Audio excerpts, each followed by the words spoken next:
the second documentary, which I'm working on primarily in this month. And again, we're recording this interview on August 8th, which was the night that Tex Watson and Linda Kasabian supervised and monitored and instigated the murder of Jay Sebring, Wojciech Frykowski, Abigail Folger, and Sharon Tate and Stephen Parent at Cielo Drive. That happened on this very day that we're speaking. And I'm sure some of your watchers are familiar with my documentary, Charles Manson Superstar. That covered the phenomenon of Manson. This is looking at what these crimes were really about and how, again, this is probably my main subject, that what you think happened is not what happened. I was going to say that the documentaries and the topic matter of the second one, Tex Watson and the Tate-Labianca murders, is a really good segue point kind of for one of the big things I wanted to talk with you tonight about, which is, you're a very outspoken person about the events, and you've written multiple books on the subject and put out documentaries. And some of the more popular narratives surrounding those murders, specifically nowadays, Tom O'Neill's theory about the events that he put quite a few years of research into in his book Chaos. I know that you have your own take on what happened that night and the events surrounding it. So I really wanted to just dig as deep into that as we can. You kind of give us a synopsis of your explanation for why those murders took place, the surrounding circumstances and people involved, and kind of go wherever you want with that. Right. Well, to sum it up a bit, I mean, again, the Manson File, my book, which actually, the way that synchronicity works with the Manson phenomenon, it has had all kinds of delays and obstacles. And that was true even going back to 1988, when the first Manson File edition was written. It happened in 2011 when the second one came out, and in 2021 after the pandemic and all kinds of issues and obstacles.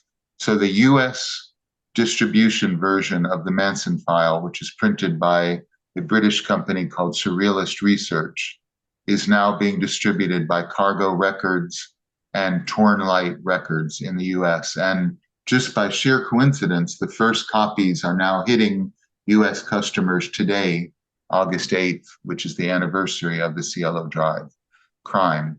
So in the Manson File, I explain in detail everything, that's possible without writing a 9-volume encyclopedia, which I could, about the subject. So in any event, by strange concordance of synchronicity and coincidence, the copies of the final ultimate revised version of the Manson File are now hitting US customers as we speak, on the anniversary of the Cielo crime. So that book explains what, and now my interest in the phenomenon is not simply what the crimes were about. As I've said many times, in which people think I'm a lunatic for saying, I think Manson had a legitimate philosophy and spiritual teaching that is worth understanding. I believe his music is underappreciated, although it is growing in appreciation and popularity now. And I look at the whole Manson phenomenon, his ecological message, his spiritual message, his music, his politics, and the crimes are only part of the rich tapestry of his existence. But naturally, that's what bleeds leads.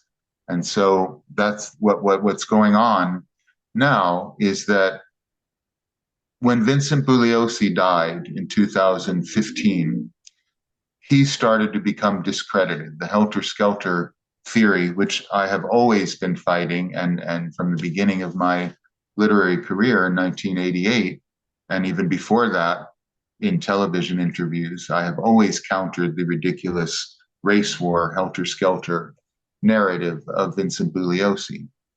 After Bugliosi died, new ideas about what the motives of these murders were have surfaced.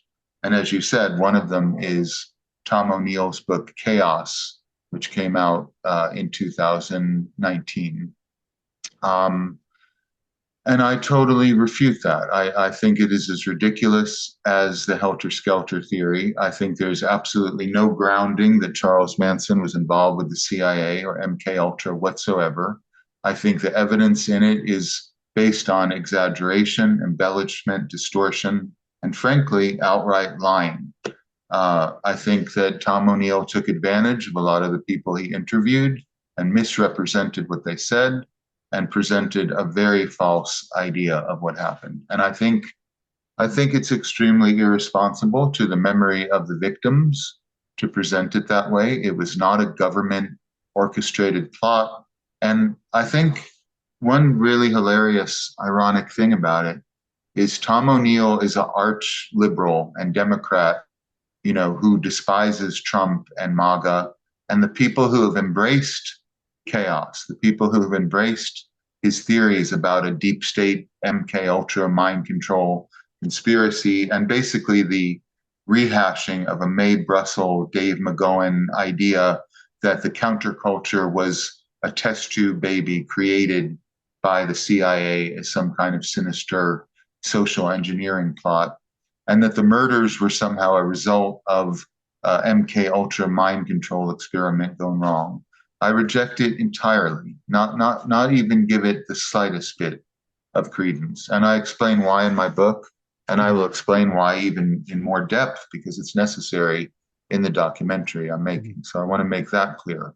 Mm-hmm. So to answer your question, what after 30 something years of research, and research meaning not, as some people think, looking on the internet at what other people who've had no firsthand experience with these things opine, talking firsthand to the people involved, knowing Manson for decades, talking to people involved with the commune, talking to criminals and underworld figures involved with the narcotics trafficking and porno ring that was going on, talking to people on the Polanski side of things, people who were friends of Sharon Tate, Roman Polanski, Wojciech Frykowski, Jay Sebring, Steve Parent, interviewing people firsthand who really were involved with that phenomenon.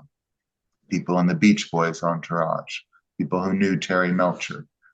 I believe it was an open secret from the beginning in the Hollywood establishment, in the groovy sex, drugs, and rock and roll world of rock musicians and music industry people in Hollywood at that time, who were connected to the Roman Polanski entourage or clique.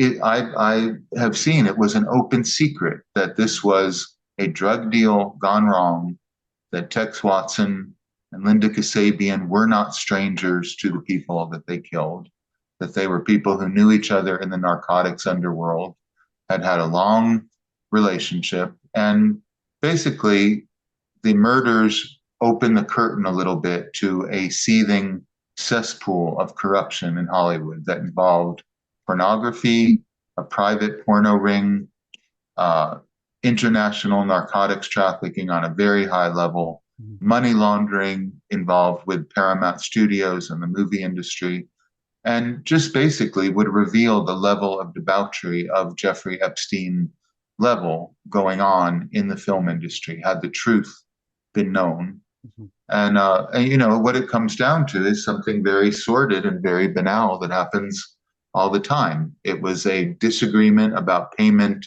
about a big delivery of drugs, and it was supposed to be a robbery of revenge to get back at Wojciech Frykowski, Roman Polanski's friend, who promised to deliver to Linda Kasabian and Charles Tex Watson a certain amount of the new drug MDA, which later became ecstasy. Mm-hmm. He was trying to corner the market on LA distribution of that new psychedelic. And Tex and Linda wanted to be the street distributors of it. They put in an order for a lot of money to get it, and for some reason, Frykowski didn't deliver. When Susan Atkins had the idea of trying to get money to get a lawyer to protect Bobby Beausoleil, who was arrested on August 6th, Linda Kasabian had the idea, I know where there are some rich pigs that ripped us off, let's get money there. So that's basically what happened. That The Labiancas is a much more complicated mystery, which I get into my book and which I will get into in the documentary, that gets into more mafia shenanigans and underworld involvement with all kinds of just ordinary sordid crime.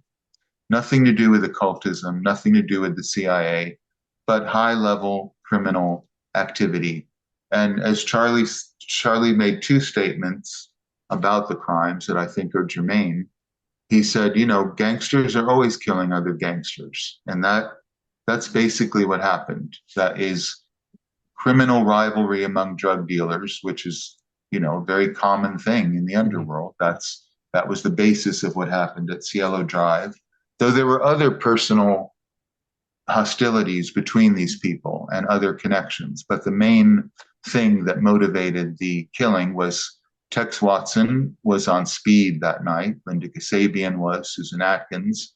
And when you're on speed, you overreact. And the kind of overkill that they did is very typical of meth murders. So, it basically has to do with a sordid business of drug deal gone wrong. And that is true with the Gary Hinman murder, true with Cielo Drive, true with the shooting of Bernard Crowe, which most people who are not connoisseurs of the case don't even know about. There were other crimes that led up to Cielo Drive and afterwards the Labianca. So there's not any credence to the copycat theory saying that, they were that Gary Hinman had been murdered and they were trying to essentially make it look like the killer would still be on the loose by committing murders kind of in the same pedigree. There are some people who give credence to that. The way that I would put that is at Cielo Drive, the only thing that in any way copied the Hinman killing, and I'm assuming that people who are listening to me have some grasp of what these crimes are about without having to go through the whole chronology. Bobby Beausoleil killed Gary Hinman, and he, on his own, made the decision to try to distract the police from who really did it.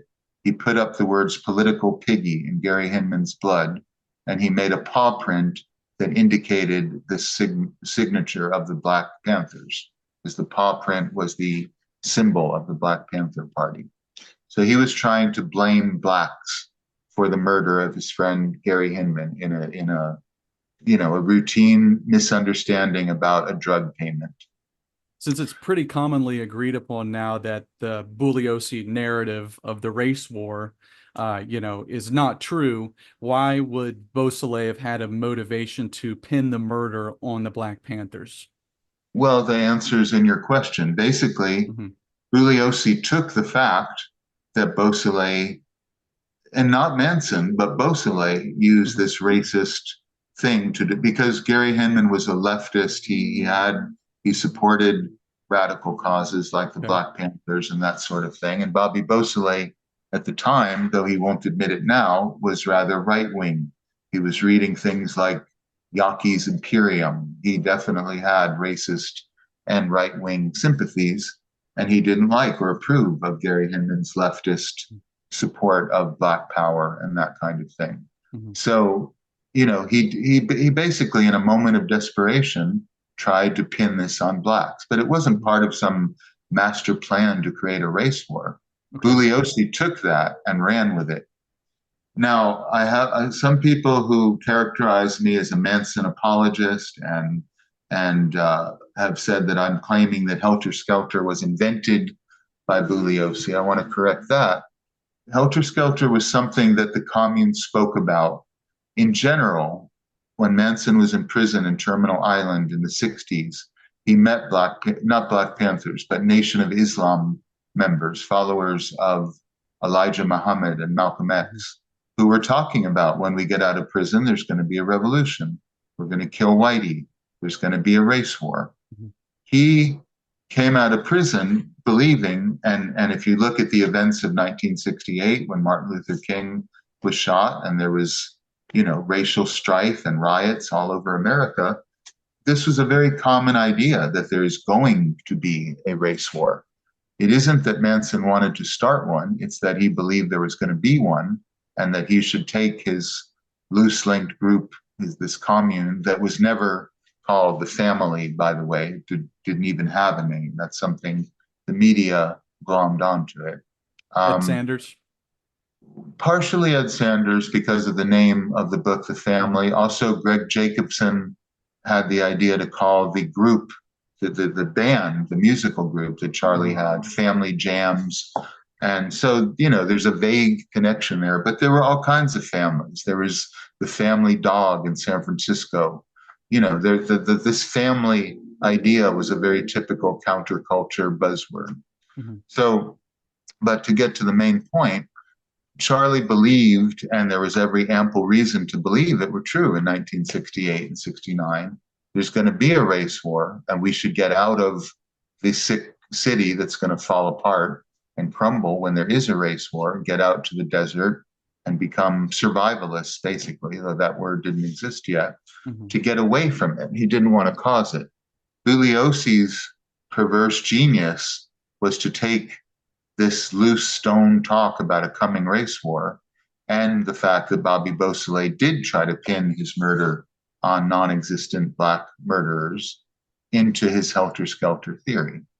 But is it true that Steve McQueen and Peter Sellers and a group of some other famous actors at the time put together some rewards for bringing forward information? And also, I've heard that Steve McQueen, on the day of the murders, I believe, was maybe at the house trying to clean up some drug evidence, something that he was involved with. I get into all that in my book and in my film. Actually, my associate Derek Hayes and I, in 2018, we took the route from Cielo Drive to Jay Sebring's house on Eastern Drive, and we stopped at Portola, which is where the killers washed their hands of the blood. Because, and this is complicated, but this is the real story of what they were doing. They wanted to hold Jay Sebring and Sharon Tate hostage because there were not enough drugs at Cielo Drive for some reason, not as much as they wanted. And they knew that Jay Sebring, who was a major drug dealer to the stars, had a secret stash in his mansion on Easton, which is not very far at all. And they wanted to take Tate and Sebring there. After this whole thing turned into a panicky catastrophe and they killed them, they decided they would try to get to Eastern Drive anyway. Now, Steve McQueen really was supposed, you hear rumors of celebrities that were supposed to be there that night. I know that Steve McQueen really was the owner of the Whiskey A Go-Go. Elmer Valentine was with him that night and told me that was the case, that they were headed there, but they got distracted, in his words, by some chicks that night. What about Mama Cass Elliot? Mama Cass Elliot, the whole other story. She was a very good friend of Charles Manson and Jay Sebring and Abigail Folger, and they mingled together at her party pad, which I just photographed the other day and put in my documentary. That was on Woodrow Wilson Drive in the Hollywood Hills. The Mamas and the Papas were very deeply involved, as were the Beach Boys. John Phillips, the founder of the Mamas and the Papas, was actually at the crime scene later that night. He went there looking for drugs because he had an involvement with Wojciech Frykowski, and he actually entered the crime scene, saw the dead bodies, in a panic, ran to the house of Michael Butler, who was the producer of the hippie musical Hair, and told him in the middle of the night what happened. And that led to a massive cover-up that involved people like Dennis Hopper. Steve McQueen, being a very good friend of Jay Sebring, enlisted the aid of two women, one of them the receptionist at Jay Sebring's hair salon, the other a friend of Roman Polanski's, a lover of his, to go. He didn't go into Jay Sebring's house, but he supervised their removal and getting rid of and even flushing the drugs down the toilet before the cops got there. Was this primarily MDA? Excuse me? Was this primarily MDA that was being trafficked in the circle? No, what MDA was what Wojciech Frykowski had promised to sell Linda Kasabian and Tex Watson. The drugs that were at Sebring's were cocaine LSD, and other drugs. But cocaine was the main thing Sebring dealt in. And that, by the way, I have confirmed from a employee of Sebring International. When you see my documentary, there is absolutely no doubt anymore. People who worked with Sebring and knew about what he was up to have confirmed that Sebring International was partially a front for a narcotics trafficking organization, that he was called the Candy Man in his auspices as one of the drug dealers to the stars. So there's not even any doubt about that. I've gotten a confession from somebody involved with Sebring International that was the case. So yeah, Steve McQueen and many other people were involved with covering up what would have made them clearly complicit in a major drug dealing circle.